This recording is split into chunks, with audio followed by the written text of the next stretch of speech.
Esta próxima exposición se hablará sobre las nuevas perspectivas en el aborde del autismo infantil, dado por el doctor Loy Rengifo Guevara, médico psiquiatra con subespecialidad en psiquiatría del niño y del adolescente, certificaciones en A2 y en el ADIR, además con diplomado acerca de medicina canábica. Ha trabajado actualmente trabaja en el Hospital de Salud del Niño, ha trabajado en el Hospital María Auxiliadora y en el Hospital Almenara. Cuenta con una gran experiencia en el manejo de los trastornos del neurodesarrollo. Entonces, le damos pase al doctor, por favor, palmas.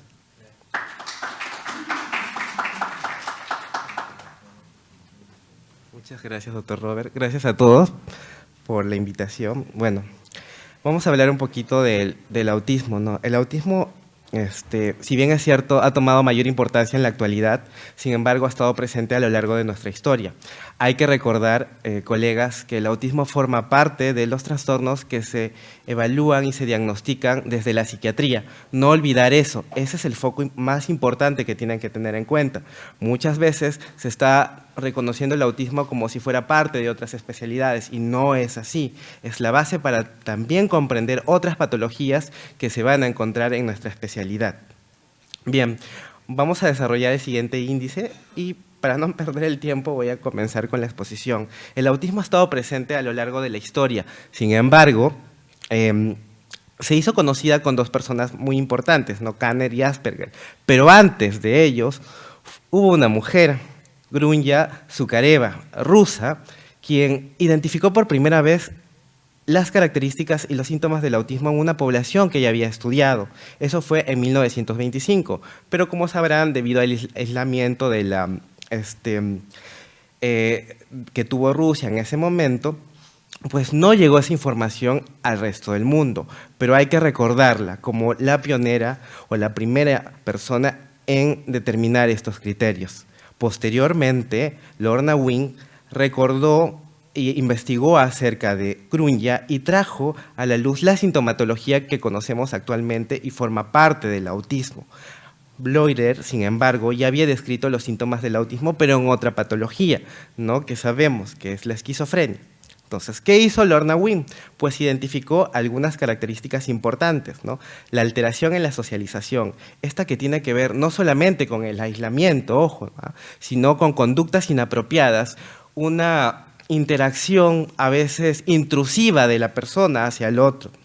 Alteración en la comunicación, que no solamente tiene que ver con el aspecto verbal, sino también con la lectura de los contextos no verbales, con la expresión de gestos, con la lectura de contextos, y la alteración en la imaginación, que tiene que ver con la capacidad de la persona de desenvolverse, crear, narrar cosas.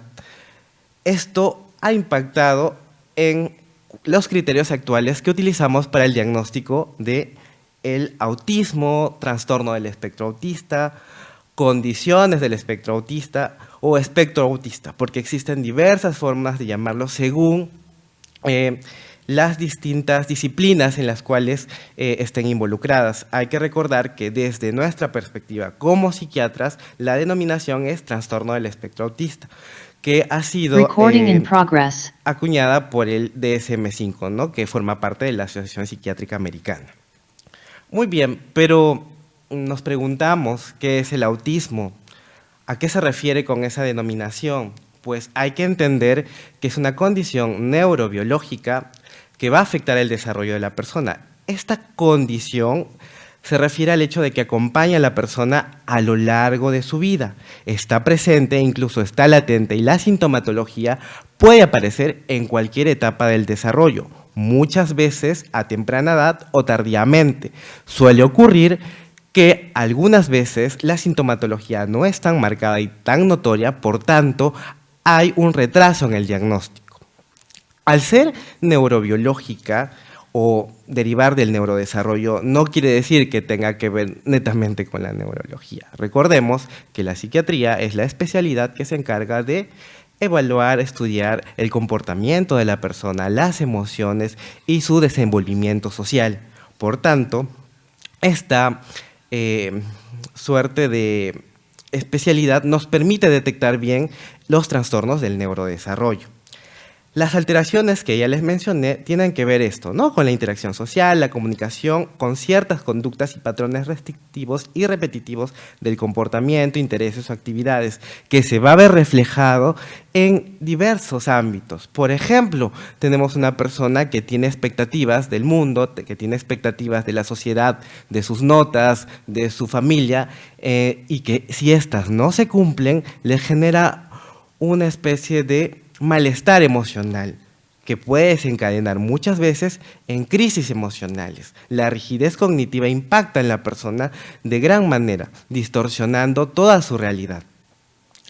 Es importante entender que también esta condición va a variar en el tiempo. Por ello, no van a existir dos personas autistas iguales en el mundo. Es más, la misma persona no va a presentar la misma sintomatología que cuando era pequeño y ahora de adulto.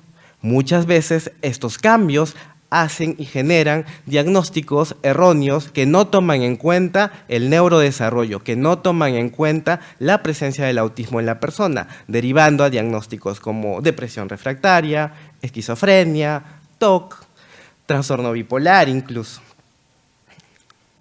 Bien, cuando hablamos de las bases neurobiológicas del TEA, hay que entender que van a existir una serie de componentes que van a influir en su presentación, tanto genéticos como ambientales. Dentro de los genéticos hay que tener en cuenta la heredabilidad, los antecedentes de problemas de salud mental en la familia. En los ambientales existe un factor que creo que ya se debe haber desarrollado en exposiciones anteriores y que impacta fuertemente y modifica la epigenética de las personas, que es el estrés. El estrés tiene una carga impresionante y lo podemos ver reflejado hoy en nuestros tiempos. ¿Por qué existe gran cantidad de personas con autismo en la actualidad? Se debe a muchos factores que ya mencioné anteriormente, pero algo que ha cambiado nuestro estilo de vida es el estrés. Cada vez tenemos menor tiempo para compartir con otras personas, tenemos menor tiempo para disfrutar, tenemos menores espacios para disfrutar, tenemos menor seguridad para salir a la calle. Esto va a calar en nuestra genética y va a afectar nuestros genes, por lo tanto hay una mayor vulneración de la herencia que estamos proveyendo a nuestros hijos. Se han identificado diversos patrones de conectividad neuronal, especialmente en regiones como la corteza prefrontal, la corteza temporal y el cerebelo. ¿Qué pasa? Como reconocemos, la corteza prefrontal tiene que ver con la toma de decisiones, con la planificación, con la imaginación, con el control de impulsos. Si esta área se ve afectada, se va a reflejar en nuestra conducta, se va a reflejar en nuestras emociones y en nuestro desenvolvimiento. A su vez, la área temporal tiene que ver con integración y el cerebelo que tiene que ver también con coordinación y motricidad. No es raro que las personas que están dentro del espectro puedan tener una serie de dificultades en la propiocepción, en el desenvolvimiento, en la motricidad fina y gruesa y en otras áreas y otros campos. Las mutaciones genéticas que se han asociado a el autismo son varias, sin embargo, ninguna explica o ninguna se encuentra en la totalidad de las personas que tienen o que han sido diagnosticadas de autismo. Hay que recordar que así como en la esquizofrenia no existe un gen de autismo y es algo que en la actualidad nos genera mucha curiosidad, ya que se dice, sí, el autismo es genético, pero no hay ningún gen que se haya encontrado en todas las personas. Existen variaciones genéticas, pero ninguna es totalmente un patrón que se presente en todos ellos. Bien, antes de entender el autismo, es importante que todo aquel que quiere aprender o que quiere diagnosticar autismo tiene que tener en cuenta aspectos como la teoría de la mente. Esta teoría sostiene que cada uno de nosotros tiene la capacidad de comprender, predecir pensamientos, deseos propios y de la otra persona. Es decir, yo entiendo de que pienso, siento, actúo de una manera y que ustedes lo hacen de una totalmente distinta a la mía. Y eso quiere decir que si yo sé o tengo algún conocimiento, ustedes no lo van a tener. Y si yo esperaría eso, ahí me está dando a entender que hay una falla en la teoría de la mente. Y eso ocurre en las personas con autismo. Predicen o entienden o comprenden que el otro también tiene el mismo conocimiento que ellos. Y eso genera nuevamente lo que les mencionaba, pobre tolerancia a la frustración asociada a su rigidez cognitiva, que puede desencadenar en diversas conductas. Las personas con TEA tienen dificultades para atribuir estados mentales a otros. Esto, lógicamente, va a afectar en la interacción social y en el desarrollo de la empatía en la persona. Cuando hablamos de interacción social, me refiero al hecho de la lectura del contexto. Si veo, por ejemplo, que uno de ustedes se está cayendo o está teniendo alguna sintomatología o está convulsionando, lo que haría es leer el contexto y entender de que ustedes necesitan ayuda, pero probablemente en un cerebro autista la persona puede estar teniendo una crisis compulsiva y él no va a identificar esa necesidad de ayuda.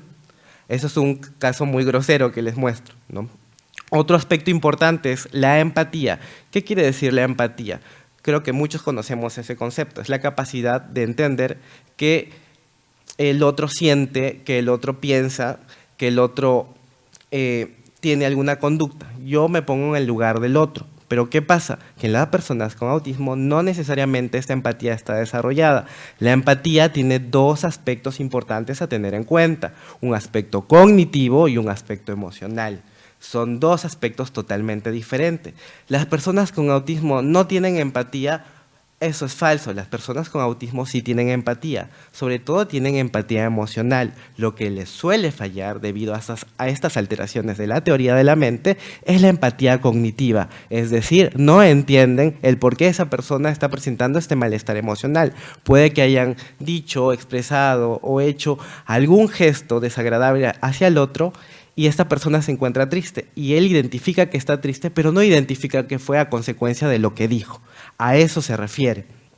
También nos permite ver estas fallas de la teoría de la mente a través de la no comprensión de bromas, no comprender el sarcasmo o motivos detrás de las acciones de los demás, ¿no?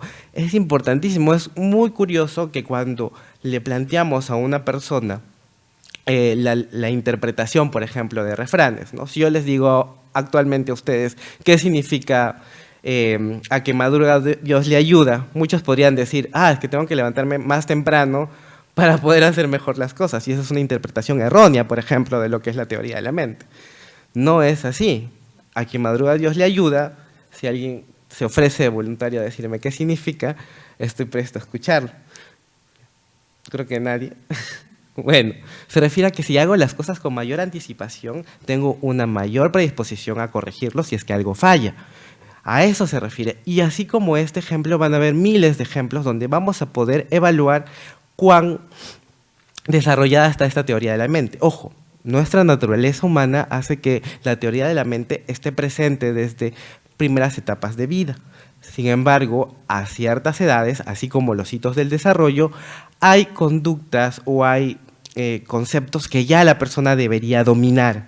Y si no los domina, es que posiblemente pueda tener algo más.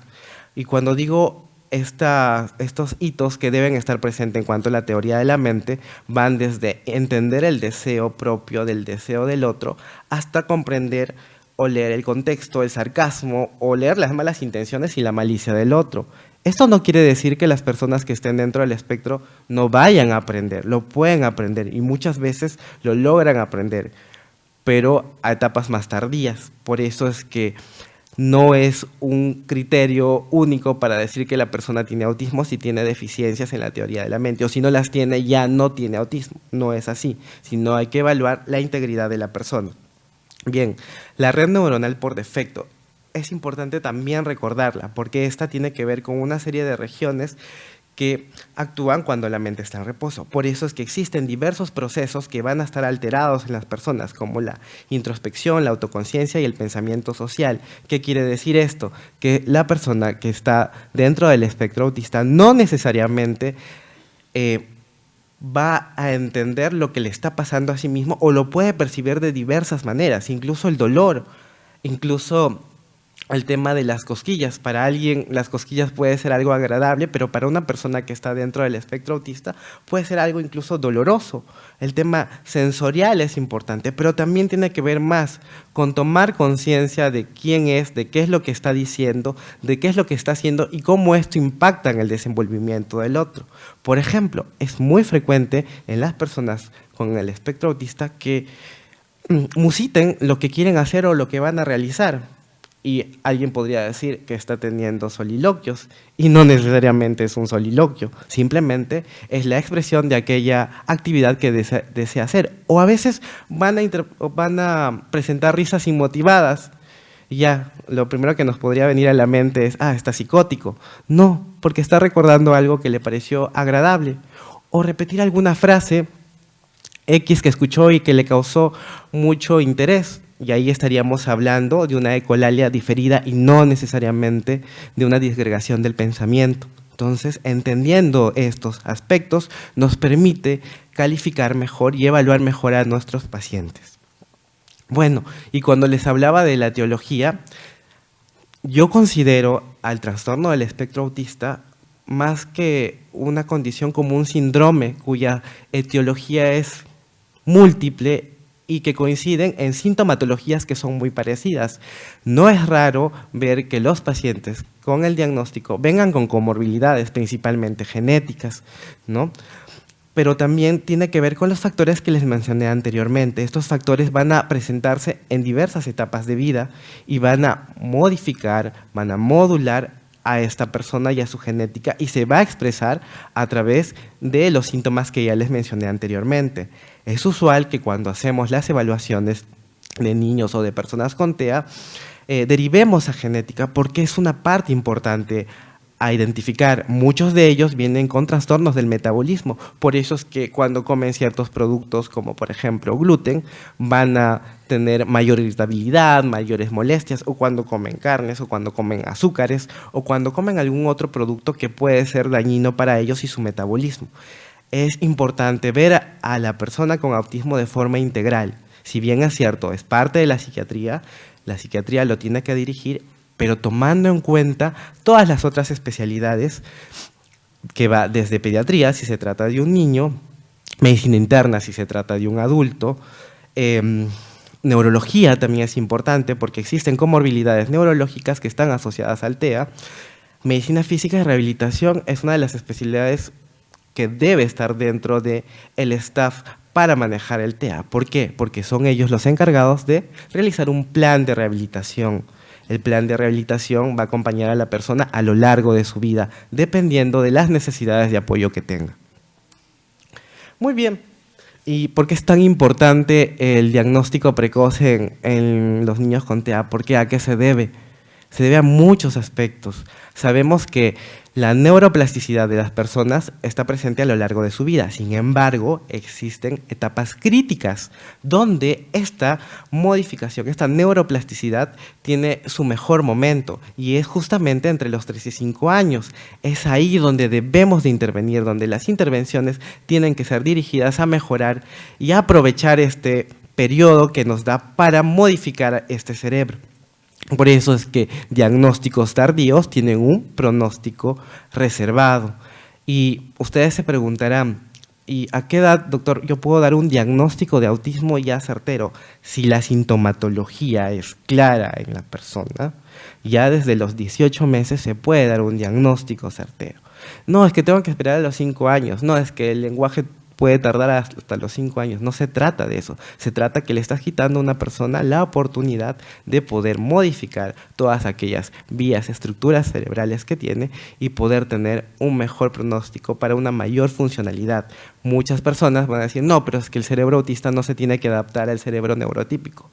Es cierto, deberíamos aceptarlos tal y como son. Por supuesto que sí. Sin embargo, el mundo no funciona así. El mundo funciona con una serie de retos, con una serie de demandas que la persona tiene que aprender a lidiar.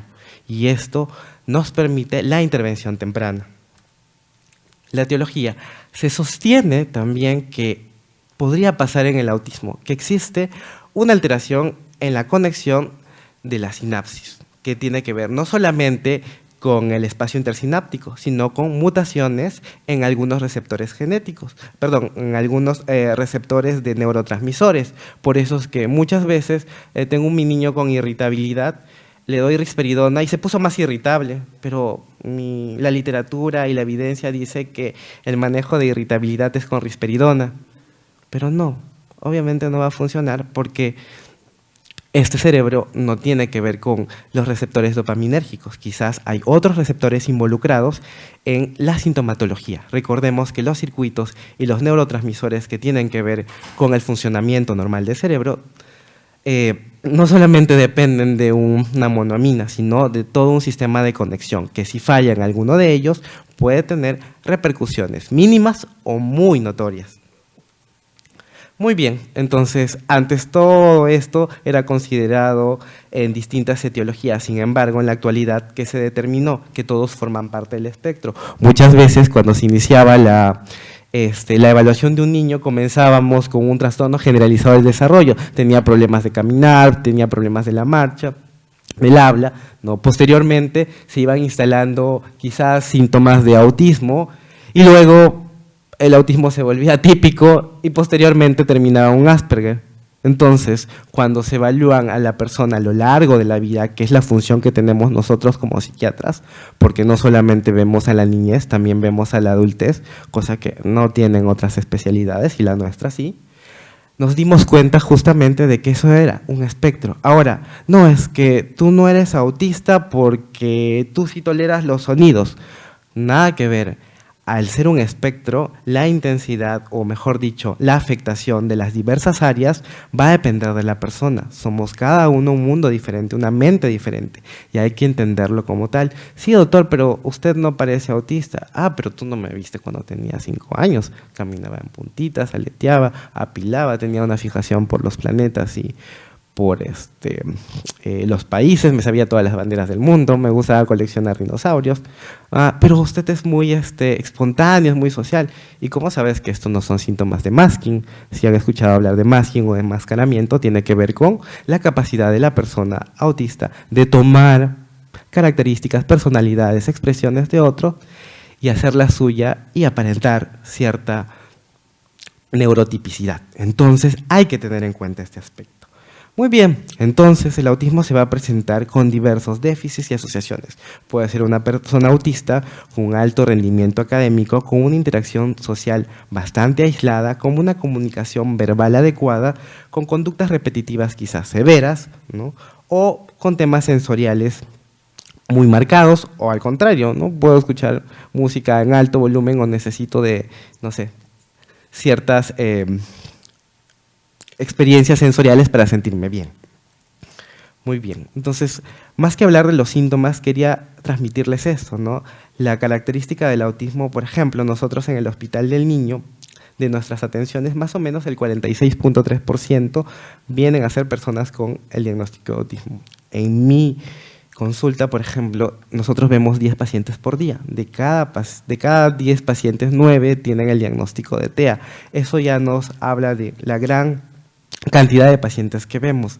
Si bien es cierto, la relación es 4:1, sin embargo, hombres versus mujeres, eso no es lo real. ¿Qué pasa? Que los instrumentos para evaluar mujeres con TEA no son lo suficientemente sensibles y específicos, y que la sintomatología en la mujer es totalmente distinta a la del hombre. No se parecen en nada. Biológicamente somos diferentes.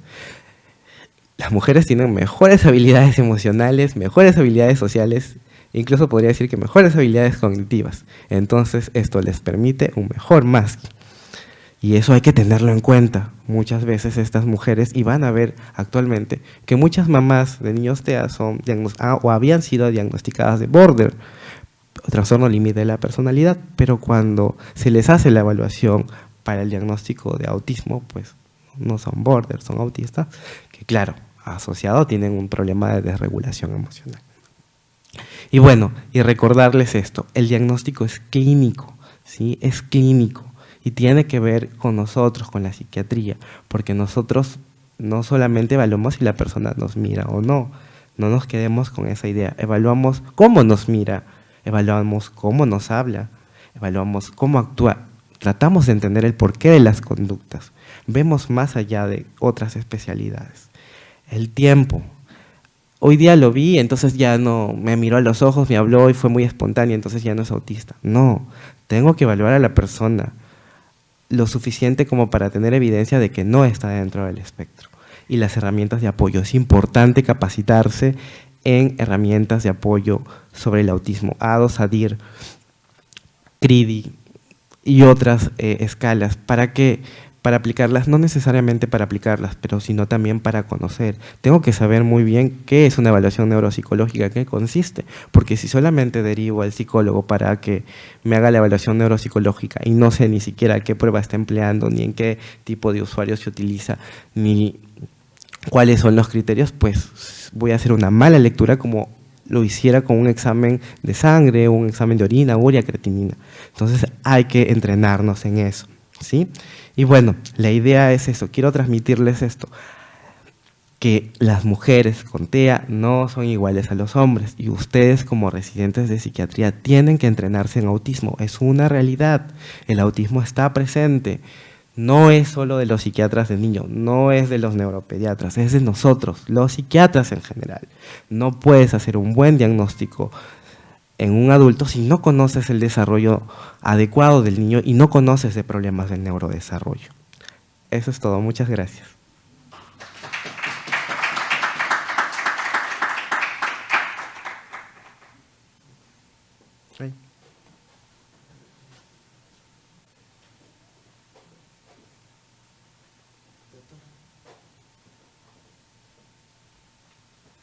Muy interesante la exposición. Muchas gracias, doctor, por esa valiosa información, muy didáctica. Por motivos de tiempo, vamos a pasar inmediatamente a la siguiente exposición, pero después de que el doctor culmine su exposición, pasaremos a las preguntas para los ambos doctores. Doctor, su certificado con mucho, Muchas gracias. con mucho cariño. Gracias. Ahí, Acá.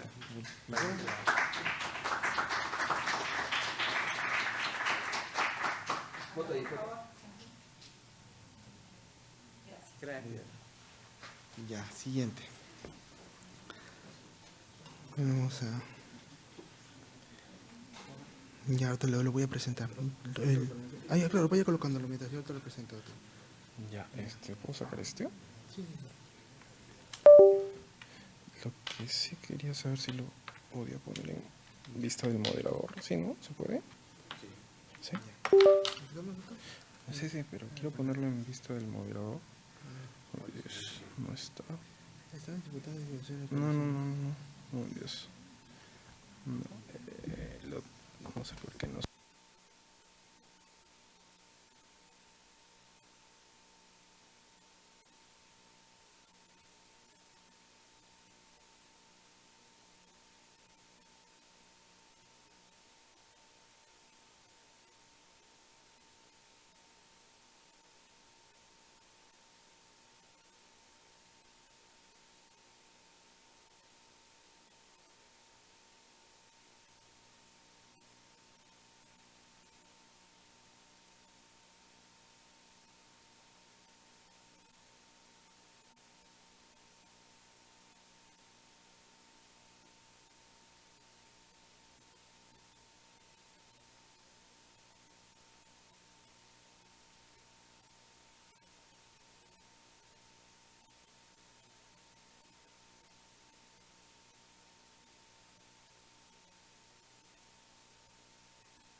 Ahí esto un poquito. No, es que está con animación, ¿ya? No, pero no aparece ahí. Ya. Ya. Empieza entonces, lo presento al doctor. ¿Ya? Ya, doctor, perfecto. Perdón por unas dificultades técnicas. Empezamos ahora con la siguiente exposición, justamente que es dada por el doctor Derek Tantalian Yepes, médico psiquiatra con subespecialidad en psiquiatría de niños y adolescentes por la UPC, psiquiatría por la Universidad Nacional Mayor de San Marcos, y vamos a ver de que ha trabajado tanto en el Hospital Rebagliati y tiene formación en la terapia dialéctica conductual, y vamos a ver de que también es certificador de personas con discapacidad por el Ministerio de Salud y miembro de la World Professional Association of Transgender Health, la WPAT. Entonces, empezamos con el doctor. ¿Listo? Muchas gracias por la presentación, Robert. Bueno, sí, voy a tratar de avanzar porque es bastante información que les he traído y el tiempo es bastante corto. Primero quiero agradecerles por su presencia. Me alegra mucho poder transmitir esta información a residentes porque son ustedes pieza clave en la salud mental de nuestro país. Entonces, vamos a correr un poquito, vamos a hacerlo un poco dinámico. Nunca me han gustado las exposiciones donde no hay un poco de interacción. Esto es lo que vamos a ver, ¿sí? Es importante pensar que si nosotros como médicos sabemos primero qué significa la abreviatura LGTBQ+, ¿lo saben? ¿Alguno lo sabe? Bueno, empecemos que no es una categoría médica ni diagnóstica, es una denominación sociocultural, ¿ok? Y esto va cambiando en el tiempo según los consensos sociales, académicos y de las propias comunidades. No depende de una autoridad como, no sé, la MS, la psiquiatría, ¿no? Pero en el ámbito clínico, nosotros, lo correcto es hablar de orientación sexual, identidad de género y expresión de género, ¿no? LGTBQ+ es un término paraguas para referirse a esta diversidad. Esto es lo que vamos a hablar el día de hoy y vamos a empezar con un casito. Todos aquí como residentes vemos pacientes y van a ver pacientes adolescentes. Esto no es exclusivo, obviamente la ponencia es de adolescencia, pero empecemos con esto. Diego, 16 años, cuarto de secundaria, vive con ambos padres. Va a consulta porque hace 4 meses hay tristeza, pérdida de interés en actividades que antes disfrutaba, fatiga, dificultad para conciliar el sueño, bajo rendimiento escolar, sentimientos de inutilidad e ideación suicida pasiva ocasional. Ya imagino que el cuadro clínico les ha venido algo a la mente, ¿no? No hay consumo de alcohol, sus padres dicen que es muy exigente consigo mismo, hay presión académica en la casa, historia bastante conocida, sobre todo también en el ámbito médico. Entonces, en la entrevista, habla con el psiquiatra, hay contacto, no hay inhibición marcada, no hay conflictos interpersonales. ¿Qué hacemos? ¿Qué dirían aquí? Pensemos, es un problema situacional, abordamos un poco más, que haga ejercicio, lo mandamos a orientación vocacional con psicología. ¿Qué piensan? Bueno, como no hay mucho tiempo, obviamente vamos a ampliar aquí, ¿no? Vamos a ir a la B. ¿Y dónde está aquí las preguntas acerca de orientación sexual? Las preguntas acerca de su identidad. No hay ninguna. Entonces vamos con otro caso similar, ya no con Diego, sino con Alex. Igual, la historia es muy similar. Ahora, la diferencia es que en la entrevista se muestra ansioso. No sé si tengo el puntero, no lo tengo, pero en la última parte, en la parte más abajo, dice: en la entrevista se muestra ansioso, con tendencia a minimizar lo que le ocurre, evita profundizar sobre sus vínculos afectivos y responde con frases breves cuando se le pregunta sobre su vida social. También es conocido. Esto también lo vemos en la consulta. ¿Y la acción cambia? ¿Debería cambiar? ¿O de frente vamos como en el otro caso, diagnosticamos depresión, iniciamos los antidepresivos, o decimos, no, esto es un tema psicosocial, esto es algo que, no sé, es el contexto? O abordamos un poco más, que es la opción C. O no ampliamos, no. Eso es para psicología. Muchas veces cometemos este error. Obviamente la respuesta es la C. Ahora, Esto va para ustedes, residentes, ¿no? Preguntamos acerca de la orientación sexual a los adultos, a los adolescentes. Asumimos que cuando nos dicen pareja es el sexo opuesto. Yo creo que es algo muy común, es algo que hacemos y me atrevería a decir que el 99% de los profesionales de salud mental asumimos esto. Asumimos que los adolescentes están explorando. Ustedes lo han escuchado y lamentablemente hasta lo hemos escuchado de nuestros maestros. No, que están todavía formando esta idea de identidad, de orientación sexual, etcétera. Conocemos si esta información va a tener una relevancia. ¿Por qué, señores? Porque hay evidencia científica. La información está, solo que hay que buscarla. Perdón, pensé que se había puesto. Ahora, y si preguntamos a ambos pacientes acerca de su orientación sexual, ¿qué nos dirán? El primer caso, ¿no? Diego dijo, no, me gustan las chicas. Lo usual, ¿no? Más del 70% de los adolescentes lo mencionan. Tiene una red de apoyo, no hay bullying, en la historia clínica lo empleamos, le hacemos un examen mental, le hacemos un PH con 9 si quieren, ¿no? Ya, ok, depresión moderada, lo manejamos. ¿Y qué pasó con el otro chico? En la segunda entrevista, cuando ampliamos, Alex rompe en llanto, refiere que desde hace más de un año se siente atraído por chicos, que nunca lo ha dicho en casa por miedo a decepcionar a sus padres, y de que es que hace 5 meses es blanco de burlas, difusión de rumores, aislamiento por parte de algunos compañeros. Relata haber recibido mensajes ofensivos por redes sociales y haber sido empujado en los pasillos sin que los profesores intervinieran. ¿Les suena esta historia? Porque esta historia en consulta es una de las situaciones más comunes, el aislamiento, la discriminación y el ostracismo a nuestros adolescentes y adultos de la comunidad. Refiere que ha pedido un cambio de colegio, que no lo han escuchado en casa porque no supo explicar lo que pasaba. Y esto de la familia también. Son frecuentes comentarios despectivos hacia personas homosexuales. Lo vemos en la tele, lo escuchamos en la radio, bueno, ya no la radio, lo vemos en TikTok, lo vemos en Instagram, ¿no? Y los pensamientos de muerte han aumentado. ¿Notan la diferencia con el primer paciente que es heterosexual? Ojo, esto no significa, ok, todos los pacientes de la comunidad van a presentar esto, pero sí hay un riesgo, y ese riesgo es importante que lo conozcan. Y bueno, hasta esa consulta nadie le había preguntado sobre su orientación sexual, ¿no? Tampoco por experiencias del rechazo. Entonces, vemos que el diagnóstico de depresión en la primera era correcto, pero el diagnóstico psicosocial es incompleto. Este cuadro depresivo en este paciente está amplificado por temas que vamos a ver, que es el estrés de minorías, victimización escolar, ocultamiento de identidad, rechazo familiar, y el riesgo de suicidio es mayor. Y es importante saberlo. Entonces, me voy a asegurar primero que se vea, porque... Ahora sí.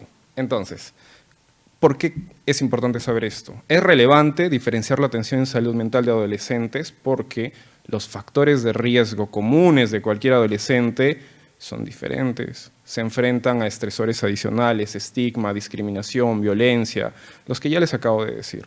Entonces, acá hablamos de un modelo de estrés de minorías, lo vamos a ver un poquito más en las siguientes diapositivas, pero se centran mucho en lo que es el rechazo social y en la exclusión. Y la evidencia muestra mayor gravedad de depresión, de ansiedad, de trastornos de conducta alimentaria, conductas adictivas en esta minoría. No es igual que tratar a un adolescente o a un adulto heterosexual, es mucho más riesgo y lamentablemente somos nosotros muchas veces los que hacemos la iatrogenia, cuando reproducimos estigmas, cuando no respondemos a sus necesidades. Y la idea de ustedes que se están formando es que hagan un análisis completo de un paciente. Si no evalúan esto, se están quedando solo con un 50-60% de la información de su paciente. Y eso evidentemente va a recaer en sus decisiones terapéuticas. Ahora, definiciones. Esta galleta, no sé si es nueva para ustedes, es bastante común, ha estado en la APA, ha estado en congresos, muchas ponencias acerca de lo que es la identidad sexual en las personas. Entonces, primero vamos a mencionar el sexo asignado al nacer. Eso es todo, todos ya sabemos esto. Es una medida objetiva en los genitales externos, ¿no? Va de masculino a si uno tiene pene, femenino, si uno tiene vagina o hay un punto medio intersexual. Ahora, esto no es solo las gónadas, ojo, ¿sí? Pero es evidentemente lo visual, lo que uno más asocia, pero incluye también variables cromosómicas, niveles hormonales y características secundarias. Esto no es dicotómico. Que nosotros nos hayamos formado con esta biología de primaria, secundaria, donde decimos, ok, solo existe esto, es un error.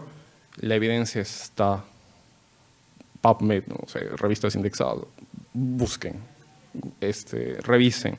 Luego tenemos la identidad de género, ¿no? La identidad de género es cómo te percibes a ti mismo, el sentido interno de quién eres, y esto va en relación a ser un hombre o una mujer o una variación entre los dos. Recuerden que como nos identificamos puede o no corresponder al sexo con el que nacimos. Es importante mencionar que en la literatura hay un aumento acerca del espectro de experiencias que tenemos como seres humanos, y aquí está el no binarismo, y dentro de esto también está el género fluido, es decir, la variación de cómo nos identificamos a través del tiempo. Finalmente, un punto importante también es la expresión de género. La expresión de género es cómo expresamos nuestra identidad y cómo te ves a ti internamente también. Pero esto, pongamos un ejemplo, ustedes ahora, muchos, obviamente no puedo asumir todos, pero por ejemplo, los varones estamos, no sé, con una camisa, con un polo, ¿no? Lo que es estereotípicamente una expresión de género masculina. Las mujeres con una blusa, puede ser, estereotípico, sí, pero estamos regidos por estas reglas sociales, ¿no? Ahora, lo andrógino evidentemente es algo que no está en ninguno de estos polos. Esto es información que deben tener y dominar para no confundir, porque muchas veces confundimos identidad, que es decir, esta percepción de quiénes somos, con lo que nos gusta, que es la orientación sexual. Entonces, en la orientación sexual a menudo es confuso, y obviamente está relacionado con la identidad de género, ¿no? Pero la orientación sexual es simplemente lo que te atrae. Es así. Física, emocional, espiritual, y podría devenir en diferentes formas. Podría definirse uno como heterosexual, si es atraído por el sexo opuesto, homosexual, si se atrae el mismo sexo, bisexual, si se siente atraído por ambos, pansexual es por no solamente la identidad de género, no es importante la orientación sexual de la otra persona. Tampoco la identidad de género, se centra en la persona, el pansexualismo, pero también están los que no se sienten atraídos por nadie. Hago hincapié en esta parte porque la sexualidad es un tipo de orientación sexual que está bastante latente en las personas con TEA, por ejemplo. Y en la diapositiva anterior, en cuanto a identidad de género, hay un manejo diferente en los pacientes con TEA que se identifican como personas transgénero, es decir, que no se identifican con el sexo con el que nacieron. Avanzamos porque hay bastante información.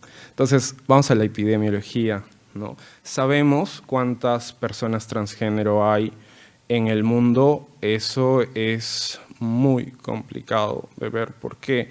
Porque una persona que va a responder a una encuesta o que va a acudir a un hospital y brindar esta información es todo un reto.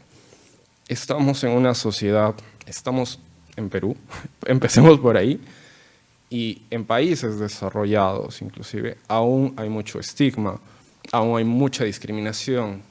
Evalúen qué persona develaría su identidad de género o su orientación sexual, bueno, acá me estoy centrando en identidad, a un profesional de la salud. Sí, los profesionales tenemos muchas veces tantos sesgos, pero tenemos aquí la información al menos de, por ejemplo, del Youth Risk Behavior Survey, que fue el 2023, es una encuesta que se hizo en 20.000 adolescentes, ¿no? En Estados Unidos. Obviamente la literatura que tenemos aquí es sobre todo americana y europea. No hay datos de prevalencia en Latinoamérica. Entonces, ese es un estimado en adolescentes y noten que no es poco. Ahora, el 1%, este dato sí es adultos, ¿ok? Entonces, si eso lo extrapolamos, son más o menos 25 millones de personas trans, aproximadamente.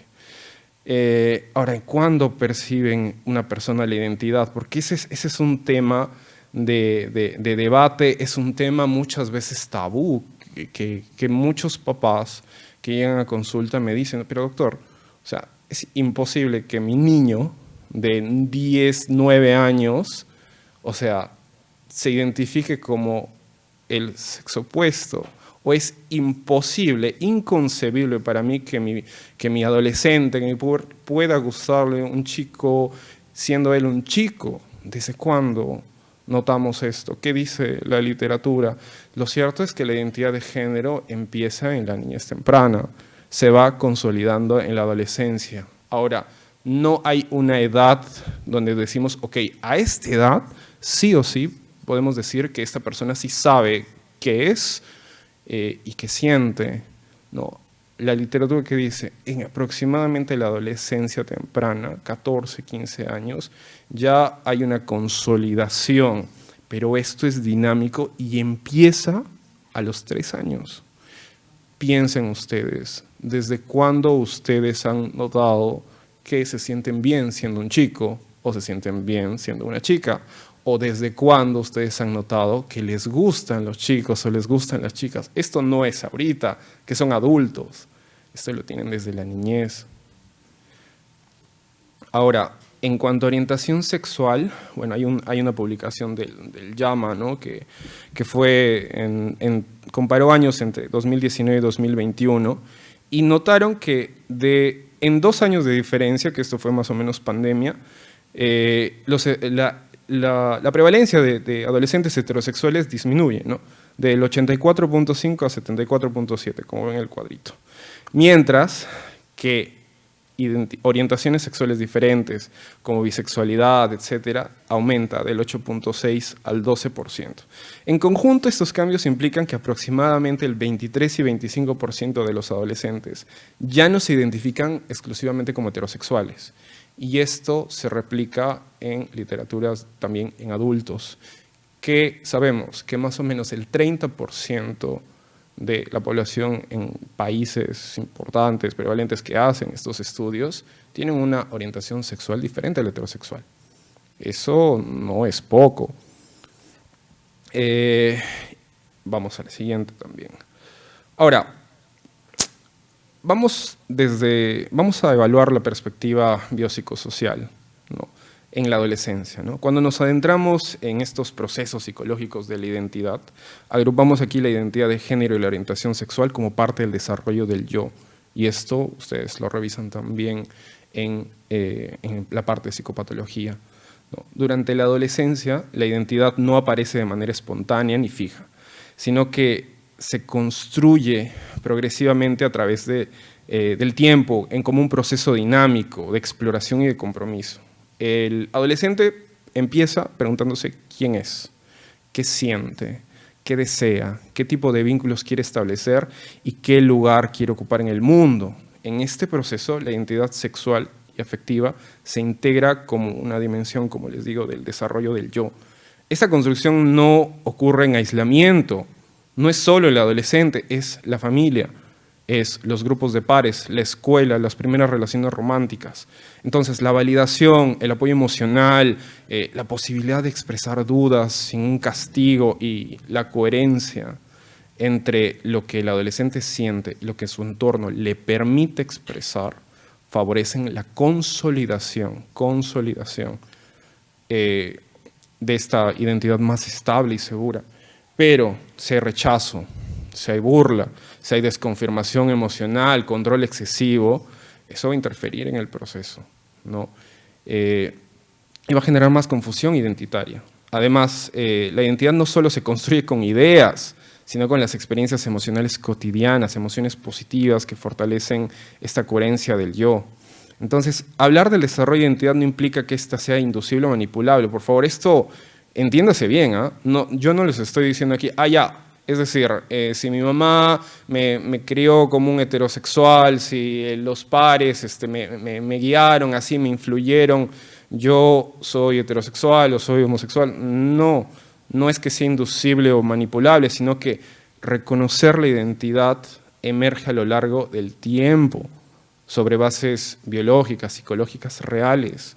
Y en esa interacción con el entorno se puede determinar o no quién es la persona y poder integrar lo que ya es.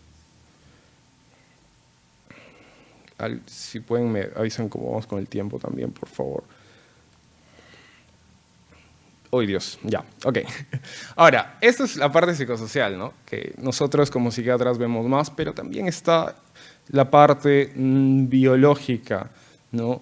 Este cuadro resume algunos estudios que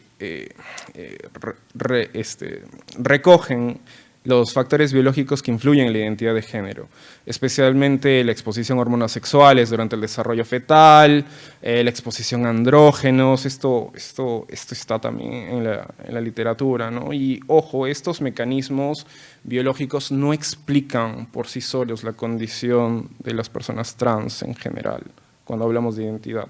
No existe evidencia que las personas trans tengan de manera sistemática niveles distintos, por ejemplo, de testosterona o de estrógenos, ¿no? Pero sí se demuestra que en determinados casos y ciertas condiciones biológicas específicas, por ejemplo, síndrome de insensibilidad completa a los andrógenos, influye en cuanto a la identidad, ¿ok? No, perdón que no profundice más, sino que estamos un poquito con el tiempo, esa parte tiene mucho más información de la que debería. Ahora, en esta parte, yo quiero centrarnos en los estudios en los gemelos, porque los estudios en gemelos son súper útiles para entender cómo los factores biológicos influyen en la identidad de género. Por ejemplo, lo que se ha observado es que una persona trans que tiene un gemelo fraterno, ya saben, 2 óvulos distintos, prácticamente en ningún caso, si uno de los gemelos es trans, el otro va a ser trans. O sea, no es algo que suele pasar.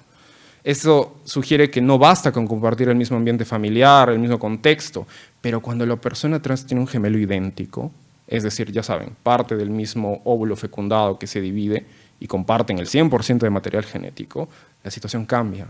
En esos casos, se ha encontrado que aproximadamente el 40% de las parejas de gemelos idénticos son trans. Eso quiere decir que aunque no siempre ocurre, sí existe una probabilidad claramente mayor cuando el material genético es prácticamente el mismo. Les pongo esta data siempre en las ponencias cuando hablo de identidad de género. La concordancia, la heredabilidad en la diabetes tipo 1 es más o menos el 50%.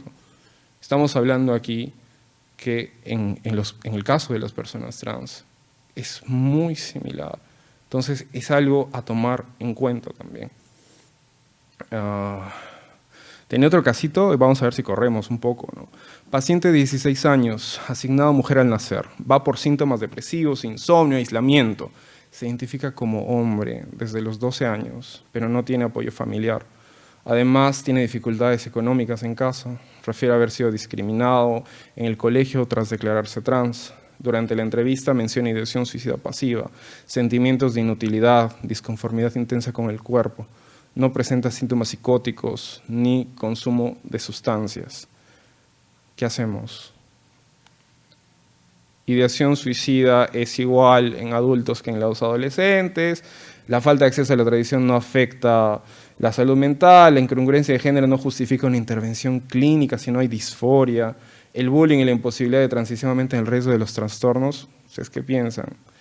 Solo las personas no binarias presentan riesgo elevado de suicidio. Bueno, lo correcto es que es la D aquí.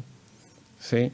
El bullying y la imposibilidad de manejo médico, psiquiátrico, endocrinológico, etcétera, limita mucho la atención de estos pacientes y la necesidad de poder resolver lo que ellos necesitan. Entonces, voy a ir veloz con el modelo de estrés de minorías. El modelo de estrés de minorías son los eventos de vida que sufre una persona, en este caso una minoría sexual. En el primer proceso está la discriminación por identidad, los rechazos por identidad, y no solo identidad, ojo, también estamos hablando aquí de orientación sexual, solo que me centro mucho más en identidad, porque las personas trans tienen mucho más riesgo que las personas LGB. Entonces dividimos los factores en distales. Como vemos, los factores distales se refieren más a lo que la sociedad puede hacer con estas personas y cómo lo experimentan. Los factores de estrés proximales se refieren a cómo ellos van a tener y recibir esta información y procesarla hasta llegar a un nivel de malestar intrapsíquico importante. Cuando hablamos de los factores de estrés proximales, es decir, los que tiene el paciente, hablamos de la anticipación, hablamos de las expectativas negativas, hablamos de ocultar la identidad de género. ¿Qué quiere decir esto? El paciente entiende que para la sociedad es algo negativo ser como es. Entonces empiezan expectativas negativas. Si hablo con estas personas, si develo mi orientación, mi identidad, etcétera, me van a rechazar, se van a burlar, porque eso es lo que yo veo en redes sociales, ¿no? Se burlan del chico gay, lo tratan de, disculpen el término, de maricón, etcétera. Hay esto es algo común que pasa en nuestra sociedad. Que no lo veamos es porque muchas veces estamos hablando pertenecemos a la parte heterosexual, no vemos más allá de nuestra propia identidad y nuestra orientación. Y eso evidentemente va a resultar en transfobia internalizada, homofobia internalizada, es decir, el individuo, el adolescente, siente que está mal ser como es. Ok, entonces esto va a resultar en el estigma, va a resultar en discriminación, marginalización y obviamente en enfermedad mental, dependiendo de los factores de riesgo que ya estamos mencionando, ¿no? Esto siempre hay que individualizarse, pero esto también se va a asociar a un pobre bienestar social, falta de acceso de servicios de salud, el paciente no desea ir por el estigma, conductas, situaciones de riesgo, el ostracismo en las personas trans es importantísimo. Los adolescentes trans, los adultos trans, usualmente terminan en prostitución, terminan en drogas, porque pónganse a pensar un poco, ¿no? ¿Qué persona trans puede conseguir un trabajo cuando al mostrar su documento, su DNI, no corresponde a cómo se están identificando? Es una lucha constante de estos pacientes.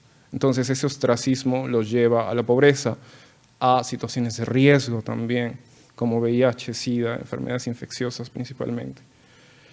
Y eso evidentemente a la muerte. Entonces, les he traído aquí un metaanálisis, porque yo creo que esto es lo que mayor evidencia tiene, ¿no? Ustedes me avisan, ¿no? Si ya estamos, ¿no? Sí, ya estamos, bueno. Les agradezco. Hay puntos del riesgo en general que se los pongo aquí, ¿no? Sobre todo en depresión. Aquí en esto, yo quiero que vean aquí en este gráfico que es mucho más prevalente los síntomas depresivos en una población que no es heterosexual, mientras en comparación al heterosexual. Y en este metaanálisis también se ve sobre todo estos diagnósticos más prevalentes en los adolescentes, ¿no? Trastorno posicionista desafiante, trastorno de conducta, trastorno límite de personalidad y dependencia de tabaco. En dependencia de alcohol, pues son resultados mixtos. Estos factores de riesgo ya se los he comentado y esto es lo que yo les recomiendo en el abordaje en la consulta, ¿no? Hablen del desarrollo psicosexual según la edad. Obviamente no es igual hablar con un niño de 6 años versus un niño de 12, etc. La confidencialidad, si un adolescente les confía esto no es algo que ustedes tengan que mencionar a los padres. Acá solo hablamos de ustedes saben, como residentes de psiquiatría, cuando hay un peligro vital en el paciente o en los demás. Esto no es un peligro vital, pero es importante que puedan escuchar y respetar y entender, evaluar riesgos específicos, evitar enfoques patologizantes, que es la regla, y explorar el contexto familiar, escolar. Ustedes van a hacer el enlace con ese niño, con ese adolescente, con ese adulto también, y van a poder ayudarlo, obviamente revisando sus sesgos personales. Estas son las recomendaciones de la Academia Americana para los residentes de psiquiatría, ¿no? Se los pongo aquí, se los enumero, y estas son las recomendaciones finales. No asuman la heterosexualidad ni la identidad cis como norma. Pesquisen, evalúen bullying, discriminación, victimización, sean confidentes y indiquen un enfoque afirmativo para ayudar a los adolescentes. Gracias.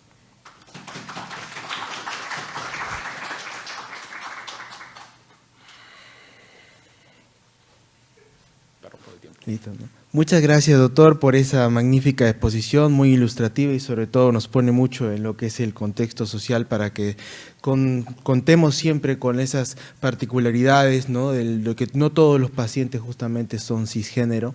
Entonces, muy ilustrativa, doctor, muchas gracias. Por motivo de tiempo, chicos, no se vamos a poder pasar a la ronda de preguntas, pero igual durante el break se van a poder acercar hacia los doctores para poder ahí sospesar todas las dudas, ¿ok? Muchas gracias. Doctor, muchas gracias. Gracias. Acá le entregamos.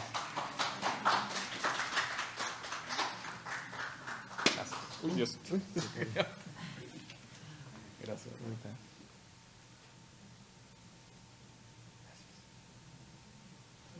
Listo. Gracias. Gracias. Listo. Bueno, chicos, entonces ahora los estamos invitando, por favor, para lo que es el break. Muchas gracias.